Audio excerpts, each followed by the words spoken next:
Alright, YouTube, it's time to do my third update for the reef tank. So, just got some fish.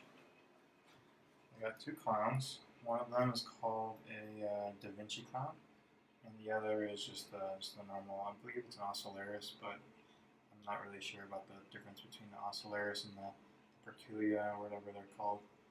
But it's one of those two breeds. Um, so they were fighting a little bit at first. I might insert a clip um, at the end or somewhere in it showing that they were fighting.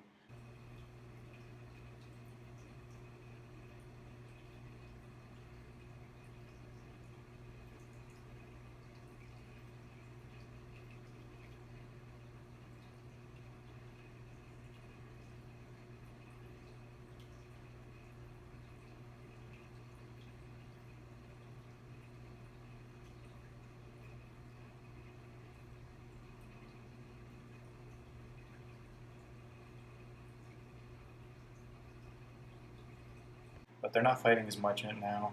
And they're starting to do the thing where when they get next to each other, one of them starts like twitching a little bit. And normally that's just part of the courtship ritual that clowns go through when they're pairing up. So let's see if what's going to happen here. If you can see it right there. I don't know if you caught that. The smaller clown was twitching a little bit. So that's normally it's a form of submission, but sometimes the bigger one does it too. So I'm not sure. I think it's just what they do when they're starting to pair, which is good. I want them to pair. That's good because I had some maroons before and they're pretty mean to each other, so I had to separate them. But these guys seem pretty nice. I also got a snail sitting up there on the power head and a couple of hermits. I see there's one right here. Let's see, where is he? Right there. I don't know where the other one went though. I dropped him on this side somewhere, and he went somewhere way in there. Yeah, so these guys seem to be getting along just good. When buying clownfish, it's important to make sure you can actually look into it, what you're getting if you're getting more than one. Because clownfish by themselves are generally pretty peaceful, but if you buy more than one, they can actually be pretty hostile to each other.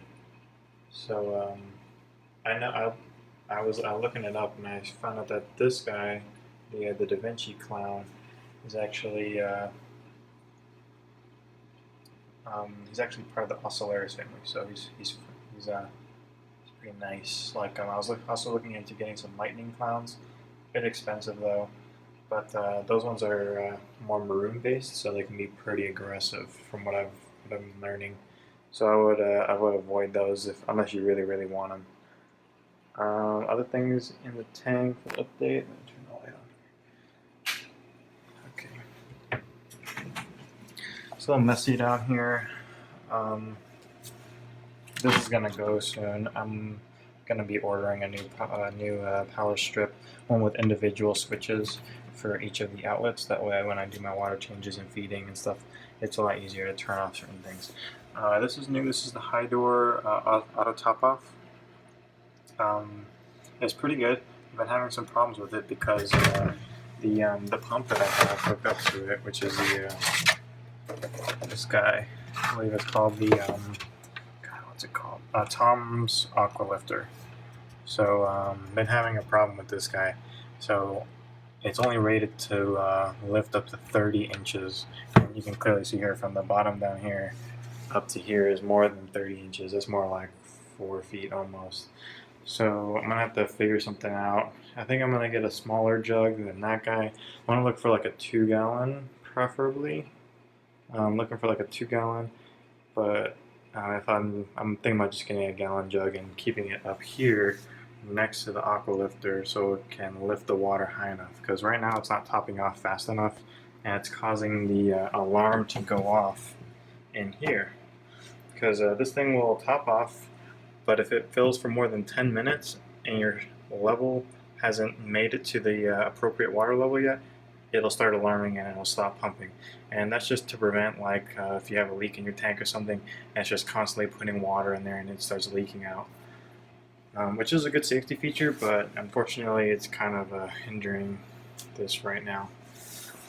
But yeah, so it's gonna be some more cable management and stuff. I'm using all these stickies right now. I might keep it permanently. It's the 3M stickers to keep all my stuff mounted because it gives me more flexibility with remounting and rerouting wires and stuff for now until I actually get what I like. Then I might consider screwing it in, but honestly those things are pretty strong, so I think I might just leave it. Other than that, the tank has been cycling very well. I've been doing it with ammonia. I forgot if I talked about that in my last video, using Dr. Tim's Aquatics ammonia. I also use their one and only nitrifying bacteria for cycling the tank as well as obviously the live rock and the live sand. But when adding ammonia, it's important to make sure that you only add pure ammonia, not like cleaning ammonia that might have like some kind of scent in there or something like that, or other industrial products that's used for cleaning. So might as well just get some of this stuff. It's only like $2 on Amazon, $2 or $3. It's really not that bad, and you won't even use this whole thing. I mean, you only use a couple of drops, honestly. Other than that, I'm still running the tank or the lights at only 25%. So during the day at the top, I only run them from 11 o'clock in the morning until 10 at night or 10:30 at night, and they ramp up and down for about 2 hours both ways. There he's starting to do the small guy is starting to do the shaking thing again, the twitching. Let's see if we can catch that since they're kind of close to each other. Yeah, that small one was being a lot more aggressive to the large one. The regular clown was being more aggressive to the DaVinci clown earlier, but he seems to have calmed down a bit. Oh, he's gonna do it. No, okay, but yeah. So that seems to be going pretty good. Salinity, I'm running this at a little bit lower salinity. So what's normally for fish is 1.022. You can do 1.024. That's for corals.